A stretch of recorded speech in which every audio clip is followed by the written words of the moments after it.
Hey everyone, REDyTay here, back at it again with another solo Pokemon challenge. Beating Pokemon Ruby with a single Skarmory was a relatively smooth run until we got to the Elite Four. Great defensive typing, but a really one-dimensional move pool. Well, this challenge, we won't have a type advantage at all, but our moveset has a lot of variety. Today we are going to see if we can beat Pokemon LeafGreen with a single Clefairy. Clefairy isn't a terrible Pokemon. I mean, its base stats are a little better than starter, so we have seen worse. Speed is its worst stat, which is a bummer, and it's weird that its attack and defense stats are worse than its special counterparts, but at least HP is somewhat good. Yes, this image is in pink, that's because nowadays Clefairy is a fairy type, but we are back in the Generation 3 days where Clefairy is actually a normal type, which means we have to worry about fighting types and ghosts a little. Our moveset doesn't really help us here. We really only have 2 attacking moves in the early part of the game. Really, the majority of our moves deal with stalling or being a hindrance to our opponents in battle. This is never really my game plan in these runs, so this is not ideal. And before you ask, no, this is not going to be a metronome heavy run.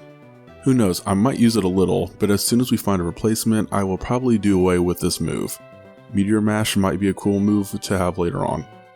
What we really have going for us in this run, especially when you consider our special stats, is our team list. I don't know if you can read it fully, but it is lengthy. We got a lot of types covered here, and I feel like this is what is going to help us ultimately win this challenge. But first, the rules. We will only be using Clefairy throughout the whole run. HM Pokemon can still be used to advance, however. No hacks or glitch can be used to advance, and I'm going to be sticking with a trend where I won't be using items in battle. Only held items or items given to Clefairy before the battle starts. I know this challenge will have a really rough start, but I think this run's difficulty will be based on what TMs are available. I haven't really looked ahead, but the order we do things is what's going to make or break this challenge. Let's jump in. And by jumping in, we mean into the tall grass so Professor Oak takes us back to the lab so we can get our first Pokemon.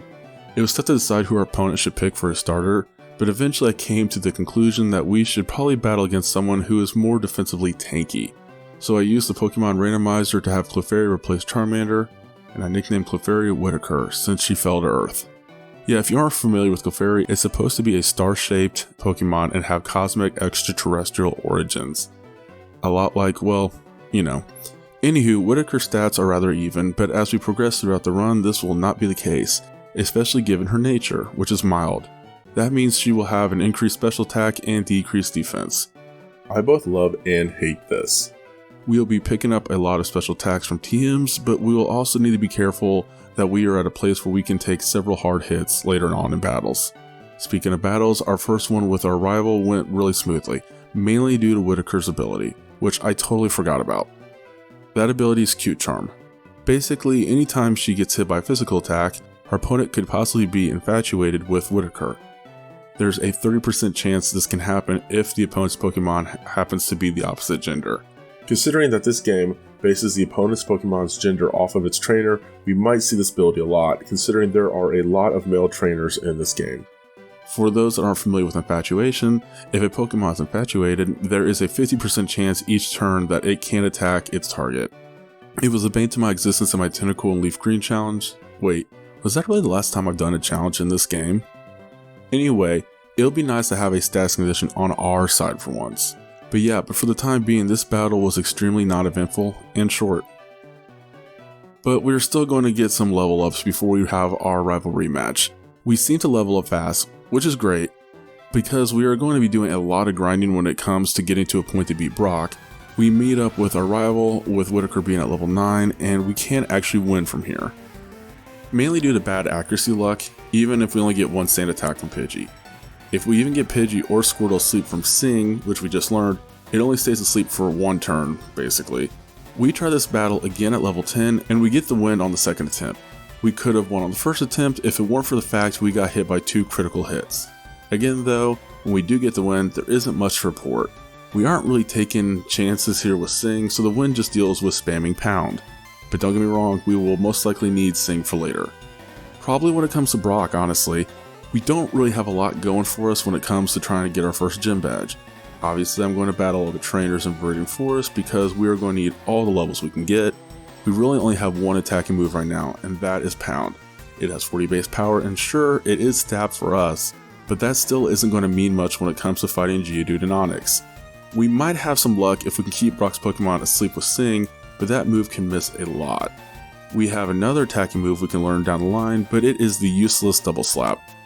Yeah, we are not going to use that move here. We are going to grind to level 15 and see how things look against Brock. Well, we get Sing to land on the first move, so that's some good luck. The Geodude wakes up in the next turn, so go figure. This move has some horrible luck so far in this very early part of the run. If it's not missing, our opponent is only asleep for like 2 moves max. Outside of that, we are doing a little better than I was expecting for us using Pound. Of course, we also need to spend some time lowering Geodude's attack, so we're using Growl here some. I really wish we had Leer for defense drops, but we don't, so we're making do. It doesn't really help though that Geodude is raising its defense with Defense Curl, so Pound is doing even less here. We do get Q-Charm to activate, and we do infatuate Geodude from it, and I still think it's weird that a rock can be male, but whatever, we are already at half health by the time it happens. We are not looking the best here. I also made some mistakes by wasting turns trying to put Geodude to sleep with Sing, or using Encore so Geodude spams Defense Curl instead of Tackle. Yeah, that was kind of stupid considering Pound is doing next to nothing now. And we can always have some luck with Infatuation where we can have a damage-free turn. Unfortunately, we aren't lucky enough and we go down before we even get a chance to knock out Geodude. Okay, I made bad decisions in the first attempt, but I think we can have a better outcome with another go. We're still sticking with using Sing early in the battle, but we're also focusing on spamming Growl and never ever touching Encore. We do get a lucky break here with Q-Charm activating much earlier in the battle. Things are looking up from here. We are getting an early head start whittling away at Geodude, which is falling really behind on attacking us. It does get immobilized some, but also uses Defense Curl to stall us. Regardless, we get Geodude to yellow health while we are still well in the green. The plan is working well so far, so we stick with it. We try to stall Geodude some with Sing, but eventually we take Geodude out with Pound, and we are doing just fine health-wise. With Onix now out, I have one main concern, and that is will we have enough power points of Pound to take down Onix? We have less than half of our power points left for the move, so this will be cutting it close. We put Onix to sleep with Sing, but the thing is faster than us and sets up a bind against Whitaker. We are taking damage here, but I'm still focused on using Growl to lessen Onix's damage output. By the time Onix wakes up, Tackle is only doing 2 damage. Sure, it takes us the yellow health, but it also activates our Q-Charm, so we have a little insurance here. We have a lot of work to do since Onix is still basically at full health, but Onix is having terrible luck trying to attack us thanks to Infatuation. The critical hit to take Onix the yellow health is a blessing too. From here though, Onix is back to using Bind more. This is leading to a more consistent damage streak. We both fall to red health around the same time, so this is getting close. We are just going to ignore that critical hit bind, bringing us from 8 health to 3. We can still win this. Crap. Nope. We go down.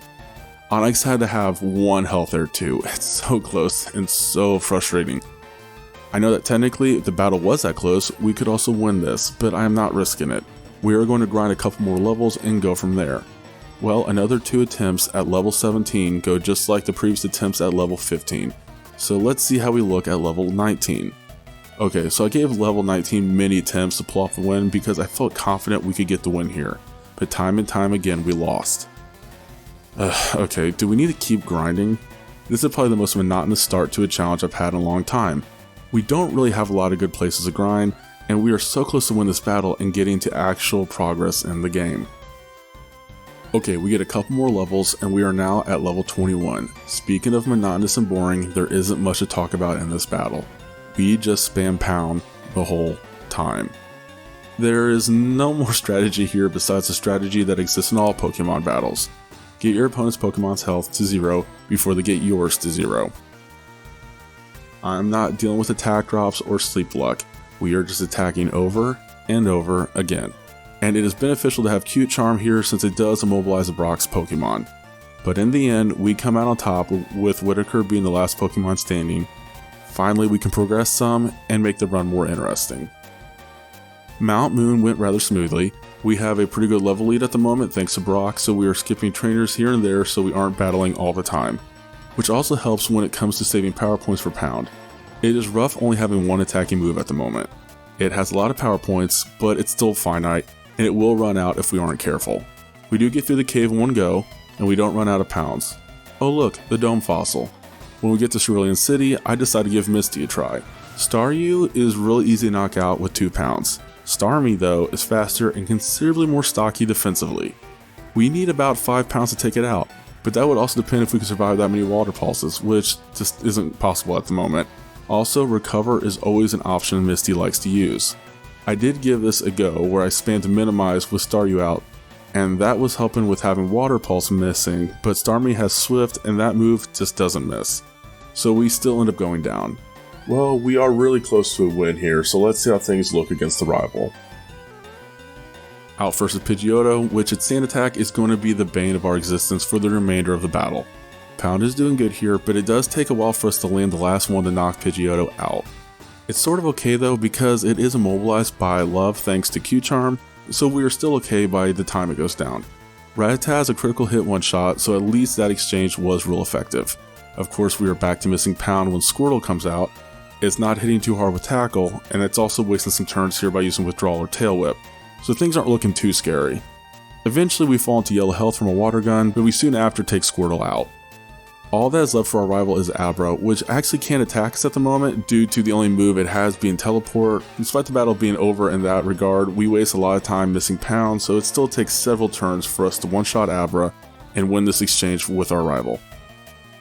As we make our way to see Bill and get the ticket for the SSN, we learn the move Metronome. Like I mentioned at the beginning of this video, I don't plan on using this move in the long term when it comes to this run, but we have this trainer we can skip before getting the Bill, and we only have one more power point left for Pound, so let's see what happens. For those of you who are not familiar with this move, anytime you use Metronome, the game picks randomly any move that exists in the game, and Whitaker will use it. It could randomly roll a Hyper Beam, or it could randomly roll a Splash. With this trainer starting out with an Oddish, our first Metronome of the game rolled out a Brick Break, which is not a super effective move here, but it still does a good deal of damage. Oddish uses a Sweet Scent, and then our next Metronome makes us use Disable to disable Sweet Scent. The next Metronome gives us Secret Power, which takes Oddish out. Another Oddish is now out, and Metronome gives us Wing Attack, which is an easy one-shot. Last out in this battle is Pidgey, and another Metronome makes Whitaker do Dragon Dance, which raises her attack. From here I try to see if that makes our last Pound strong enough for one shot. It was. Well, there you go. We did use Metronome some in this run. Part of the reason I'm not big on this move is there's no strategy when it comes to it. We can easily win or lose any battle we face with this move because we are at the mercy of a random computer generator giving us super effective strong moves or resistant duds. It's a random luck of the draw encounter every time. Okay, back to battling Misty.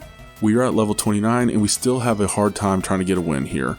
First attempt went horribly considering her Staryu took us out all by itself thanks to us getting confused by the first Water Pulse and hitting ourselves in confusion every single turn. In other attempts we spam Minimize against Staryu, so by the time we get to Starmie we can dodge some Water Pulses. Sure, this makes the battle longer since Starmie buffs its defense while we do this, but things are looking better. The problem is we get Starmie to low health first, but it always falls into damage range where Misty heals it up with a Super Potion, and we don't have enough health to bring it back down in time. So you know what I did after several failed rounds in frustration? I used Metronome.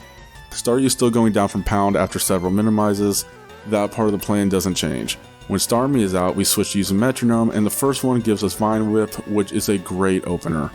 I mean, Starmie is still in green health, but it's still a very good move. The next move we get from Metronome is Snore though, so you win some, you lose some. Starmie has missed several Water Pulses now, so Misty switches to using Swift since that attack won't miss. Next Metronome we use gives us a Fury Cutter, and even though it is technically a super effective move, it can't build up a streak, so the damage output is very poor. Next Metronome is where our luck finally shows. We get Confuse Ray, which is a perfect setup on the next turn. Starmie isn't in the range where Misty will heal it up, but it hurts itself in confusion, which sets it up for the perfect spot for our Pound to take it out, giving us an unorthodox win.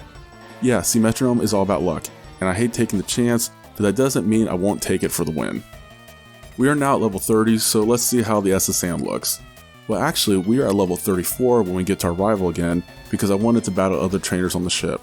We won't be able to battle these trainers again after we complete the task here, and I think we still need a little bit of a stat boost in this part of the game.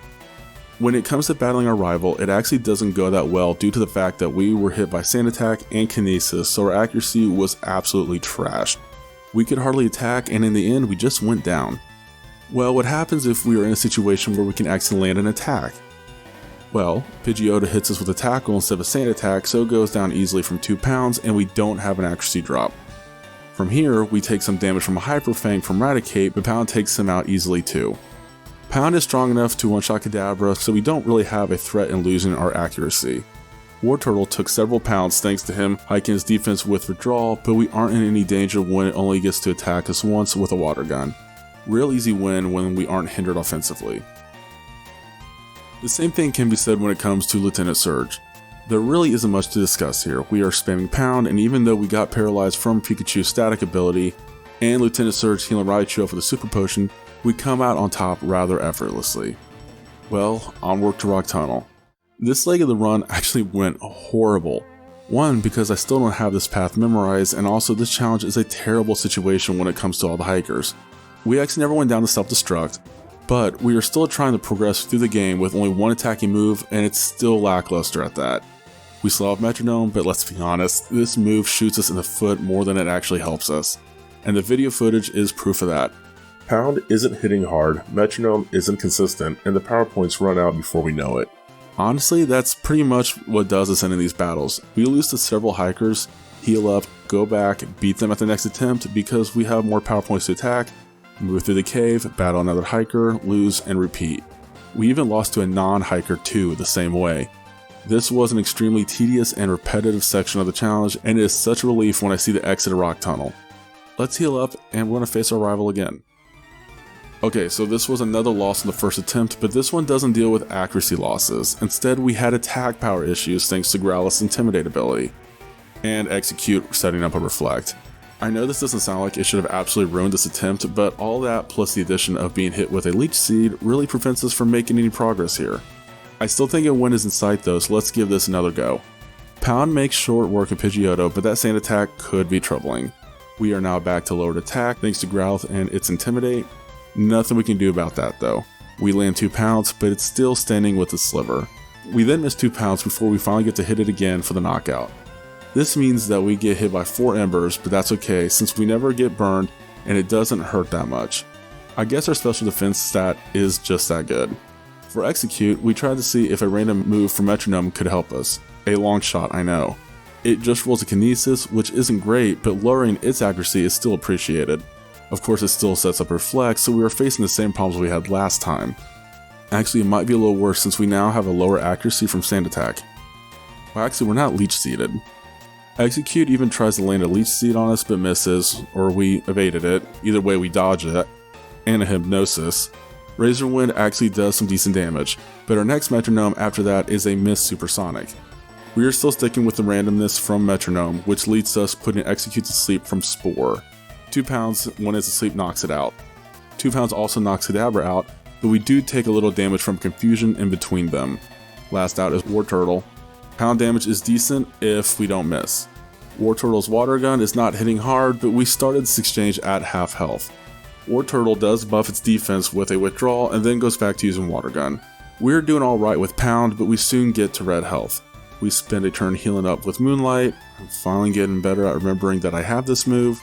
And from here, we are spamming Pound with some misses, and Wartortle is spamming Water Gun. But in the end, Wartortle just goes down and we get the win. That was close, but now it's over, and I feel like, in a way, a major chapter of the game is also over.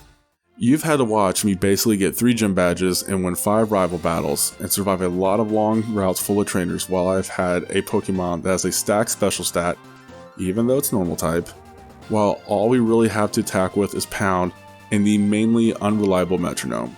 But now we have options thanks to Celadon. This is where our team options really open up, and we can really benefit from these options. The one I really want at the moment is Ice Beam. There's just one catch. The ones we want are in the Celadon Game Corner, and if you can't tell by the footage, I am horrible at gambling. Like seriously, it's official, here and every other time I've ever gambled on Pokemon games. It doesn't help that in real life I'm not a gambler, it doesn't interest me. Sure, I've made some progress, but after a while I thought maybe I would be doing better getting more coins if I just got them from getting money from beating more trainers. I have been skipping trainers lately since I feel like our level lead is starting to get a little bit high, but now I need more money. I did just catch 5 Meowth recently, so I'm hoping their pickup ability will help us some. One did get a nugget, which helped our money situation. Regardless, I battled some trainers I skipped earlier, and we soon get to level 45 where we learn Meteor Mash. I forgot that was on the moveset. That, and it is the last move Whitaker will learn by moveset. Well, it is a new attacking move. Maybe we really just need this move to help us against Erica? Even with our current level at 46 and our new move, we still struggle against Erica. What is really hurting us is some horrible paralysis luck plus Giga Drain. Victory Bell ends us in the first 2 attempts, and those are some frustrating losses. But there really isn't a reason for us to keep losing here. We should be able to win this. 3rd attempt. Victory Bell does go down with Whitaker being at full health. That's because it missed its Stun Spore while our Meteor Mash and a Pound took it down. Meteor Mash does miss against Tangela and it sets up an Ingrain. The next one does hit though, and Tangela falls to yellow health, but quickly goes back to green from a Giga Drain. Pound takes it back to yellow, and Tangela uses another Giga Drain. But even with that move and Ingrain, it's still in the yellow. Pound does well, but Tangela is standing with a sliver, which means it's soon back to yellow health from another Giga Drain and an Ingrain. Also, it probably helps that Erica heals Tangela to full health soon after. We are back to square one against Tangela, and Pound doesn't even take it to half health. But Meteor Mash is more than enough for us to land another knockout. We also get a little bit of an attack boost here, so that's nice. Okay, now we just have to deal with Vileplume, and we are at half health. Meteor Mash really hits hard here. Vileplume is already at a rough spot here because of it. Of course, getting paralyzed from Stun Spore might hurt us. I say that because I was expecting Erica to heal Vileplume to full health for the next turn, but she actually doesn't. Nope, instead Vileplume does a Giga Drain, which does heal it up to low yellow health, but that's not enough to withstand Whitaker's Pound, so there you go. The Rainbow Badge is ours. While we are here in Celadon, we should probably take care of Team Rocket at the game corner. Hey, it gives us more money for TMs, so there's that. But I still hate battling here because we are at almost level 50 with this battling and we only got half the badges. I don't want this challenge to be too boring because of our level lead. I really didn't think money was going to be such a rare commodity in this challenge. Besides, the grunts here aren't even a threat except for the one right before fighting Giovanni, but that was because of bad paralysis luck. The rematch isn't even worth talking about. Come to think of it, Giovanni is also not really worth talking about.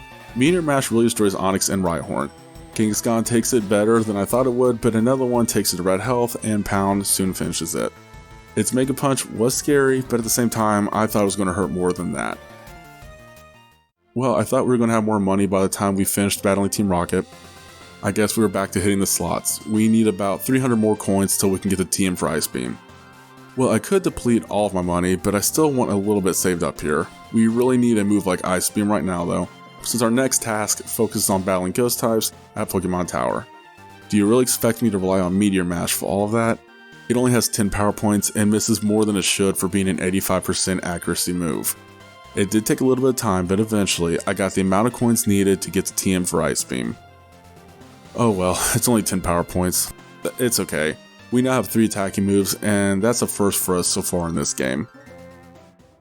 Ice Beam is clearing a path for us through Pokemon Tower. It also helps that Ghastly's line isn't as stocky as they were in Generation 1 due to the special stat split. Their special defense leaves a lot to be desired. We are selectively battling channelers here, but we still reach level 50 soon enough. You know, it's funny, considering Whitaker is a normal type Pokemon, you would think that his attack and defense stat would be better than this. It's so weird to see normal type have a better special attack and defense compared to its physical counterparts. Actually, the speed isn't that bad either when you look at it. Well, I would talk about battling the rest of Team Rocket at the tower, but I pretty much beat them in the amount of time it took for us looking at the stats, so let's just move on with the plot. We now have the Pokeflute so we can battle Snorlax and... Oh. Did I seriously not get the bike yet in this game?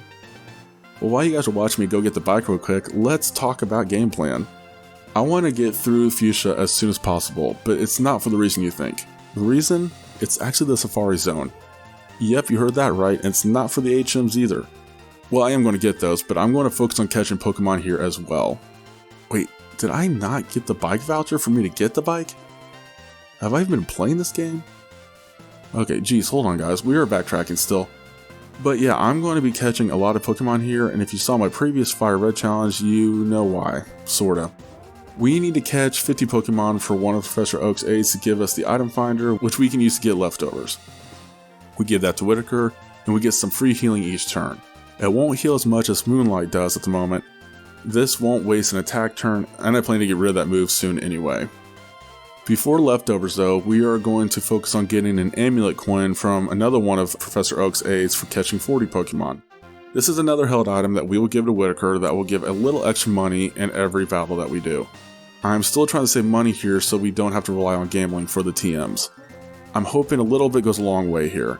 Of course, we will also be facing Koga at the same point too. Well, we eventually catch 40 Pokemon and get the amulet coin. It took longer than I was expecting considering I hardly caught anything in the game and Safari Zone can only go so far. We catch a lot of Pokemon on other routes we have already been on since we've exhausted that option. Eventually we give the amulet coin to Whitaker and go face Koga. First attempt went smoothly with us one-shotting Coughing with an Ice Beam, but Muck was a different story considering it poisons us with Toxic. We can't keep up with that. I think we can still pull off the win here though. Next attempt Coughing goes down the same way as before and Muck never uses Toxic on us, so Ice Beams and a Meteor Mash easily solve this issue. Another Coughing means another one-shot Ice Beam. Last out for Koga is Wheezing. I was hoping to hit hard right out of the gate here with Meteor Mash, but it misses. We in turn take some damage from a Sludge. Well, we are now in yellow health, so we should probably switch to a more accurate move like Ice Beam. It does land and it does hit pretty hard, so we are both in yellow health now. We could easily win this battle if we land one more Ice Beam, but thanks to Wheezing using a smoke screen, we miss our next two Ice Beams and go down to Sludge. I'm not giving up here though. We have to be able to win this battle at this level. Well, we are making progress. We take down the two Coughings and Muck just like last time. We are back at it with Wheezing and I still want to use Meteor Mash. We actually got Wheezing to half health from an Ice Beam, but in return, we get pushed from Toxic. Time is of the essence. I thought I would be able to wrap this battle up too with another Ice Beam, but actually Wheezing is strong enough to hang on with just a sliver. Jeez, that's close. At least he's frozen though, so there's that. Koga heals Wheezing up with a Hyper Potion, which I expected, so I plan to beat him back down with a Meteor Mash. The only problem is the damage output from that move is kinda lacking, not gonna lie. Yeah, message received loud and clear. Special attack moves like Ice Beam are the way to go in this battle.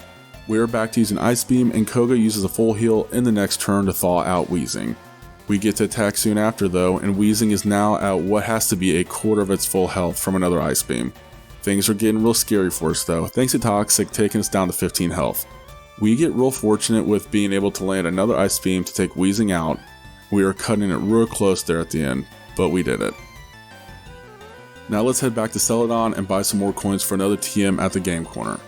We don't have enough to get one right now, but we are making progress. While we are working on that, let's go to Silphco and face our rival and Giovanni. It took longer than last time trying to get to him. I know I've said this before on here, but I still don't have this whole place memorized. Anyway, the battle against our rival started off really well considering Pidgeot is a one-shot with Ice Beam. It won't work that well against Growlithe though, so we use Pound. Yes, its Intimidate lowers Whitaker's attack, but it goes down soon enough. We are taking the half health from our critical hit Flame Wheel though, so we do need to be careful. Execute is next, but it goes down immediately from an Ice Beam. Alakazam took a lot of damage from an Ice Beam as well, but a Pound knocks it out soon enough. We need to keep an eye on that future sight. Blastoise is being annoying with Protect, and when we do get around to attacking with Meteor Mash, it doesn't do much. I forgot that would be an ineffective move. I know Ice Beam isn't an effective move either, but maybe we could get a freeze. Blastoise Water Gun isn't doing much here, so along with the random protects, this battle is getting kinda boring. Blastoise switches over to using Bite and we are now in red health. We do get the chance to heal back to green though from a Moonlight. Several more Ice Beams and protects later, Blastoise hits us with another Bite. This time though, it triggers our ability and Blastoise is infatuated. We spam Pound from here, and even though we get back down to red health, we are still in a good spot to take Blastoise down. A first try win against our rival here is great. Normally, if we do well against our rival in Silphco, then Giovanni usually isn't a problem. Yeah, that trend is still true. 2 Meteor Mashes take down Nidorino, 2 Ice Beams take down Nidoqueen. We do play it safe with Kangaskhan when it comes out by healing with a Moonlight. 2 Ice Beams do a lot, but Kangaskhan is still standing here with a little health left. It wastes a turn using a Tail Whip, so we finish it off, but we have to be careful since we are back in yellow health. Oh, it's Rhyhorn. Ice Beam is easy one-shot. Fighting Sabrina doesn't offer a type advantage like we just had with Giovanni, but I still think we are in a decent spot to win this Marsh badge. Kadabra is first out and Ice Beam does a good amount of damage, but since it's still in yellow health, I figured a Pound would be enough for the knockout. The bad news is Sabrina decided to use a Hyper Potion. I wasn't expecting her to use that for her first Pokemon of the battle. The good news is the pound we use is enough for the one shot. You know, I forgot that the Abra line is weaker defensively compared to their special defense. Ice Beam does about the same amount of damage to Mr. Mime as it did to Kadabra. This time though, the move freezes, so we can easily knock it out with Pound. Ice Beam also takes Venom off the yellow health because I did what every YouTuber that does Pokemon challenges does, and I forget Venomoth's typing. From here we get confused from a Side Beam, and for the third time in a row we knock out one of Sabrina's Pokemon with a Pound. I learned my lesson from our exchange with Kadabra, so no Ice Beam here with Alakazam. It doesn't help that we hit ourselves in confusion and then get hit by a Psychic. Next attempt using Pound actually lands, but it only takes Alakazam to half health. We could probably win this battle on the next turn, but just to play it safe, we heal up with a Moonlight since we are now in red health. Well, Alakazam just sets up a Future Sight during that time and then tries to do it again the next turn. Yeah, those moves don't actually stack, so we luckily snap out of confusion and take Alakazam down with another Pound. Things are moving at a decent pace now, especially since we only need to get 2 more badges. Blaine shouldn't be too bad, I feel like, but before getting into that, I buy more coins at the game corner, and we are a little short for our next TM, so we gamble a little bit more and get enough coins to buy the TM for Thunderbolt. We are finally free of Pound, and we now have 2 dependable special moves. I know these don't guarantee an instant win against Blaine, but moves like Thunderbolt and Ice Beam are always valuable in runs like this. Battling Blaine went really smoothly at the start. We are just spamming Thunderbolt against Growlithe, Ponyta, and Rapidash. It's not exactly a one-shot most of the time, but Blaine is just using his Hyper Potions here, and we are still knocking out his team easily enough. But by the time we get to Arcanine, we are in a spot where we probably should heal up with Moonlight. Wow, we got real lucky with that Fire Blast missing, but unfortunately Thunderbolt isn't even taking Arcanine to half health at this point. It's here that I came up with the idea to spam Moonlight. Arcanine goes through all of its Fire Blasts, and we heal after each one. Whitaker isn't healing up as much in each of these rounds, but this proves to be a good way to have Arcanine exhaust all of its Fire Blasts, so things are now looking a little less scary. It's using Takedown from here on out, and it's not hitting as hard, so we are back to using Thunderbolt, but we are cutting close to winning this. By the time we win, we only have 17 health, but a win is a win. Okay, one more batch to go, but it's Giovanni, so this should be easy. Yep, easy indeed. Ice Beams all the way, and it's all one-shots and a no damage sweep. All we have in front of us before the Elite Four is another rival battle. Ice Beam hits hard against Pidgeot, but it still has some red health left. It lowers our attack with Feather Dance, which means we aren't really affected by it at all by the time we take it down. Rhyhorn goes down to a single Ice Beam. Yeah, it was a critical hit, but I'm sure that would have been a one-shot even if it wasn't one. We lose some attack thanks to Growlithe's Intimidate, but again, that's not really stat we are using, so we're fine. Thunderbolt takes it to low yellow health, it responds with an agility, which gives it an opportunity to attack back to back with a takedown. It doesn't hit that hard, and the recoil takes it to red health. Yeah, another Thunderbolt finishes this exchange easily. Execute is like Rhyhorn and goes down to 1 Ice Beam. I know Alakazam was weak defensively, so I was hoping for a lot of damage from Meteor Mash. Wow, yeah, that Feather Dance and Intimidate really did number on our attack stat, didn't it? It also raised its special defense with a Calm Mind, but we are going to switch to Thunderbolt. It's doing better, while Alakazam disables Meteor Mash and uses another Calm Mind. This means obviously it can withstand the next Thunderbolt. What I really didn't see coming was a Psychic being strong enough to knock us out. Okay, let's try this again. Second attempt goes a lot like the first one, except we use 2 Thunderbolts to take Pidgeot out instead of Ice Beam. Growlithe doesn't use Agility, its first and only move was Takedown, which misses, so we finished it and are still standing at full health. We get back to Alakazam and we are going straight to Thunderbolt here. It's hitting hard enough to take it to half health this time since he hasn't used the Calm Mind. It also paralyzed Alakazam, which actually causes a problem for us. Since Alakazam has the ability to synchronize, we also get paralyzed in return. This could hurt us in the end, we just need some good paralysis luck. To make matters worse, Alakazam then disables Thunderbolt. That does stall us, but we have Ice Beam. It wouldn't be an easy knockout here though, thanks to Calm Mind. Thankfully, the next turn deals with Alakazam being paralyzed, and we are still fortunate to attack, which means Ice Beam knocks it out. All that is left is Blastoise, and we are still in a tight spot by being paralyzed, and our key move for the win, Thunderbolt, is still disabled. You can tell that I'm going back and forth on what move I should use, but eventually I stick with Ice Beam. Yeah, I know it's a non-effective move, but we all know Meteor Mash will hardly do anything with these attack stat drops. We do get paralyzed some, and Water Gun is actually hitting much harder than I was expecting. Thankfully, we get our Thunderbolt back, and it's the only thing that makes a win here possible. We are cutting it a little close, but a critical Thunderbolt wraps up this battle rather effortlessly. Okay, time to go through Victory Road and face Elite Four. So while we are moving through here, let's talk strategy. We are doing well when it comes to our level, and I'm liking our moveset for the most part.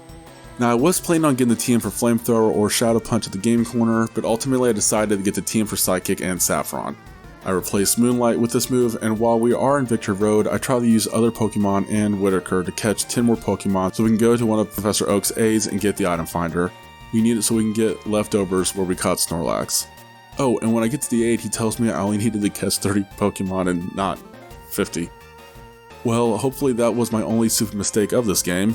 When all of this is said and done, we are standing before the Elite Four, and stat-wise, our special attack and speed are the big takeaways here. I never really thought of Clefairy as a hit fast and hit hard type of Pokemon, but here we are. The stats scream that strategy, and I'm actually really concerned when it comes to both of our defenses. I hope they don't spell a quick end to us. With our special attack stat, I'm glad we have such great moves like Thunderbolt, Ice Beam, and Psychic. We are keeping Meteor Mash on the off chance we need a physical attack. I'm so thankful Clefairy has a diverse TM list. Let's jump into battling Lorelei. Thunderbolt takes Dewgong to half health, but its Ice Beam isn't scary. Another Thunderbolt takes it out. Cloyster might have terrific defense, but its special defense, not so much. It's a one-shot from Thunderbolt. You should be noticing a trend here when we stick with Thunderbolt on Slowbro. It's in yellow health, but things just got difficult with it using Amnesia. Our next Thunderbolt doesn't even take it out, while we are taken to half health from a Surf. We do heal back up to green, thanks to leftovers. The problem we now have is Lorelei gave Slowbro a full restore, so we are starting all over in this exchange. A win is still in reach, but it's going to take 4 Thunderbolts to take Slowbro down. We get it to yellow health soon enough, but Slowbro uses a yawn on Whitaker. With that, we only get to taking Slowbro to red health before falling asleep and going down from another Surf. Let's give this another go. Our start with Dewgong went the same, just like our last attempt. Cloyster is a little annoying this time thanks to using Protect. We are wasting some power points, but when Thunderbolt does land, it is still a one-shot. Okay, back to Slowbro. Thunderbolt is still doing good at the start. It is still using Amnesia, which is not ideal because it helps it survive another Thunderbolt. Yikes, a critical hit Surf is also the complete opposite of ideal. Lorelei heals Slowbro with a full restore, and even though it's not hitting as hard as it was, we are sticking with Thunderbolt. Unfortunately, we go down from another Surf. We gave this battle several more attempts, and Slowbro isn't always a problem. One time we made it to Lapras, but when you really get down to it, we just can't last long enough to wrap up the win. We need to grind some. Let's see how things fare at level 67. Dewgong and Cloyster are obviously not a problem here at the higher level. The real first test is Slowbro.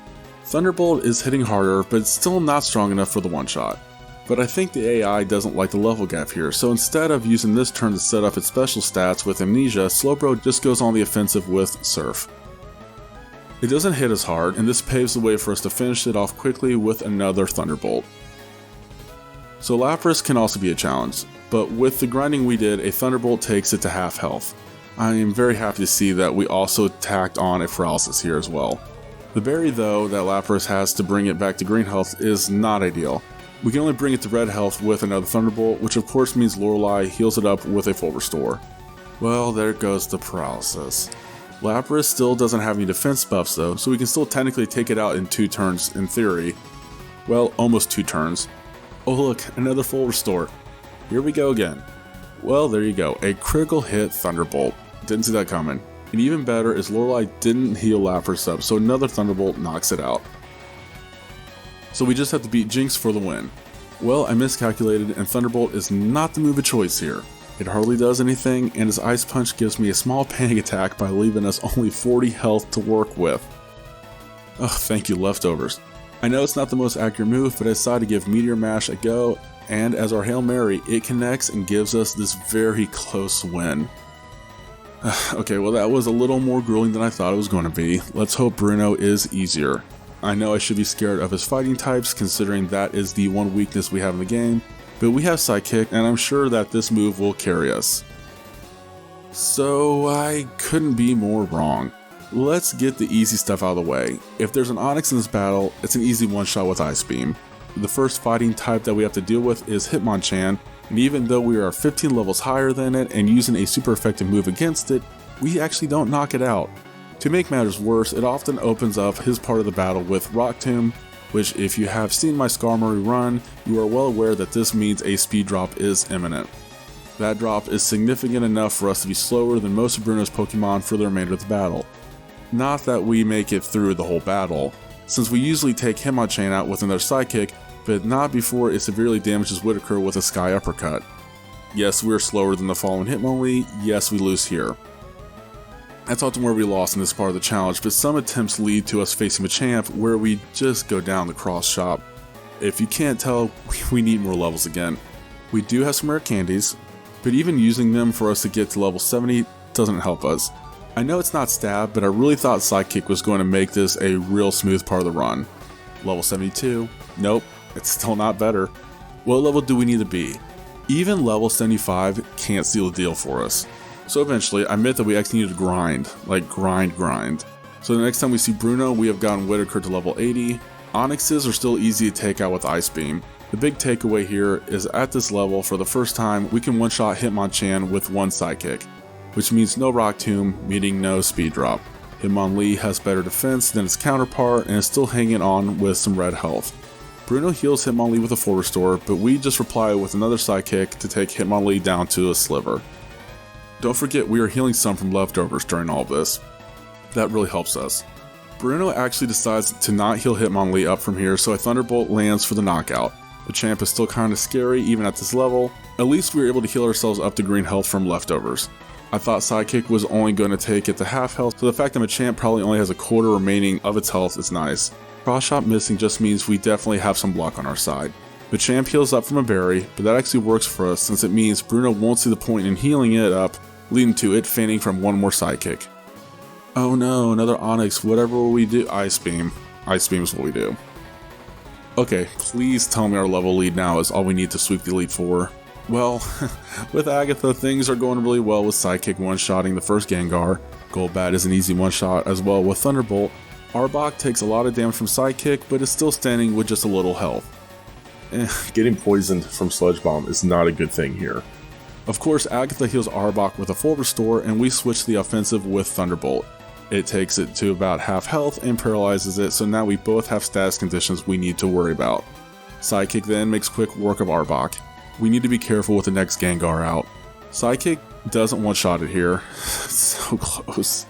It does heal from a berry though, so maybe Agatha won't heal it up? Nope, she uses a full restore. Thunderbolt is still doing decently by taking Gengar to half health, but by this point we are in red health thanks to the accruing poison damage, and another Sludge Bomb easily finishes us. Well, that's centered around some bad poison luck. Surely we can still win at level 80. The start of our next attempt goes a lot like the last one. When we get back to facing Arbok, we are still using Sidekick, and this time it is actually strong enough to one-shot it. Okay, let's see how we do against the second Gengar. Not poisoned. Well, it's still a little rough. Since it's faster than Whitaker, it puts us to sleep immediately with Hypnosis. We stay asleep for several turns and we take damage from Sludge Bomb and Nightmare. We wake up on the third turn though and get the chance to hit it with a lucky one-shot Sidekick. Okay, I think we're in the clear. Yeah, if Sidekick was strong enough to one-shot Gengars, how could a Haunter survive that? We're rolling on to Lance. If you haven't done the math by now, this is a main reason I wanted Ice Beam so bad. That being said, Thunderbolt is clearly the move of choice against Gyarados. Despite being 20 levels higher than it, we are actually slower than Aerodactyl. Its ancient power kind of scared me, but then it didn't really do much to Whitaker and her ability kicked in, which means it might not get the chance to attack us much from here on out. Well, then again, a critical hit one-shot Ice Beam can finish it pretty quickly too. That probably didn't even need to be a critical hit, honestly. I wasn't really sure if Ice Beam was actually strong enough to one-shot Dragonite, but it was, which means the two Dragonairs were also easy to wrap up, pun intended, with Ice Beam as well. There you go, only one attempt against Lance. Only one more battle lies before us winning the game. I am hoping our level lead here is enough for us to pull through and win this. Let's jump in and see. Despite being super effective, Thunderbolt won't one-shot Pidgeot. It hangs on with a sliver and uses a sand attack. Please do not be one of those annoying fights. Our rival then heals it up with a full restore. but that just means we can finish it off quickly with 2 more Thunderbolts. Alakazam is faster than us and does a Future Sight. I was hoping to hit hard with Meteor Mash, but the move misses. I should have expected that. Well, the Reflect as soon sets up isn't going to help us either. The next Meteor Mash does land, and it does not do much. The raised attack stat is nice though. Alakazam's Psychic is a little scary at this level. Don't want to get hit by too many of those. Our attack misses, and we take some damage from the future attack, so we're in a really scary spot. The nail in our coffin for this battle is another missed Ice Beam, so we go down soon from that. Another attempt started out the same way with Pidgeot, and with Alakazam it sets up Reflect right away. Our Thunderbolt is doing alright here. We probably dealt the same amount of damage we just took from that upcoming Psychic. Meteor Mash also helps by taking Alakazam down to low yellow health. We are soon also in yellow health from another Psychic, and we suffer a special defense drop. But what really matters is we get to knock out Alakazam in this attempt. Executor would take a lot of damage from Ice Beam if it didn't miss, but no, thanks to that special defense drop, we get knocked out from Mega Drain. In our third attempt, Pidgeot and Alakazam were annoying, just like the previous 2 attempts, but they do go down. We get back to facing Executor, and Ice Beam is still missing. Egg Bomb misses too though, so we are both kind of struggling here. We heal a little extra from leftovers and finally get an Ice Beam that reaches Executor. It does a lot of damage, but it's still standing with a little red health left. Egg Bomb also soon takes us to red health. I thought I would use a Thunderbolt to knock Executor out, but our rival heals it up. It also misses, so there's that. Second attempt, and it does land. Yeah, I know that is a resisted move and it won't do a lot of damage, but that should be just enough damage for one more Ice Beam to take it out. With Executor struggling to land an Egg Bomb, we are looking a little better from healing between turns. Our next turn centers around knocking out Executor with an Ice Beam, and I'm just going to cut to the chase and say in all these attempts, I don't think I saw Rhydon once land a move on us. Ice Beam is just that good here. Our next foe is Arcanine, and I'm going to cut to the chase again and say that this thing is the bane of our existence for the remainder of the run. In this attempt, we really needed Thunderbolt, but even if it did land, it would not have been enough for one shot. Its Flamethrower hits like a freight train, and it soon finishes us off with an extreme speed. So if you haven't noticed, in these last 3 attempts, we have made chunks of progress in each of them, but here's where things hit a brick wall. We gave this many attempts, and the win is just not in sight. Every Pokemon we have seen so far can be annoying. Alakazam and Executor can take us out still in some instances, but for the most part, Arcanine is just the end to us. We do grind up to level 87 and things are still looking rough. By this point, we can actually one-shot Pidgeot and Executor, but there are also freak instances where they just hang on by sliver and get the chance to be a nuisance. We are close to having a firm grasp on this battle, but it just never actually happens. Things are not looking any different at level 89. Please tell me we don't have to be at level 100 to win this for it to be possible. At least in the level 89 attempts we can sometimes get to Blastoise. Sure, we don't win from there, but at least the finish line is in sight. Then this happened. We have an attempt where we one-shot Pidgeot. We've had other attempts like this before, but it's still a great start. Alakazam sets up a Reflect, but we don't care about that because we're using Thunderbolt, and it's doing a good job at the moment. Psychic is also less scary damage-wise at this level. Another Thunderbolt and Alakazam goes down. This then becomes one of those annoying runs where Executor survives with just a sliver from an Ice Beam. It's okay, we still got this. Sleep Powder misses, nice, and our rival uses a full restore, and we expected that, hence the next Ice Beam. This one is an actual one-shot, so see, we're still looking good. Rhydon, Ice Beam. Don't need to say more. Okay, show us what you got, Arcanine. Thunderbolt takes it a little below half health, and we take some damage from a Flamethrower. It survived. It survives with what has to be 1 health from our next Thunderbolt. Are you kidding me? And we get burned from the next Flamethrower because of it.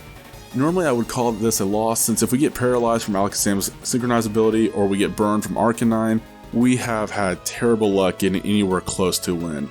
To add insult to injury, of course our rival is going to use a full restore here. Next Thunderbolt hits hard enough that it could have easily knocked Arcanine out in the last turn, but I need to stop complaining because Leftovers is helping to keep the burn in check, and we take Arcanine out with 1 more Thunderbolt. We are still in this, and we can still win it. The big thing is we need to not get hit by Hydro Pump. That is basically a death sentence. Okay, first Thunderbolt against Blastoise, and it basically leaves it with a little less than a quarter left in its health. Blastoise uses a Hydro Pump, and it misses. It misses. Okay, perfect. Okay, Blastoise heals from a berry, but of course that can't stop our Thunderbolt from hitting and taking it out, meaning we finally won against our rival and we are now official Pokemon champions. Good grief, that was a challenging run.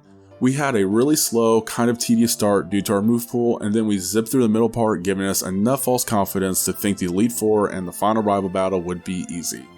Where we ultimately got humbled by thinking Whitaker's special stats and the teams I picked out would give us smooth sailing. I am not sure how well my commentary expresses my emotions about the end of this challenge, but in a word, it was frustrating. We just had so many instances where things weren't going our way, and we were always just a little shy on firepower for us to consistently shut down opponents. All that being said, Clefairy wasn't a bad Pokemon. It definitely could have a spot in a full-fledged team. It's useful because it could lull your opponent into thinking they have to go against a normal Pokemon that's probably just going to use Metronome, but in actuality, it's a normal type that has a load of type covers offensively thanks to a varied TM list and can serve as a great Swiss Army knife for any Pokemon team. My next challenge doesn't really have that luxury. We are heading back to Generation 2 as we see if you can beat Pokemon Gold with a single Scizor.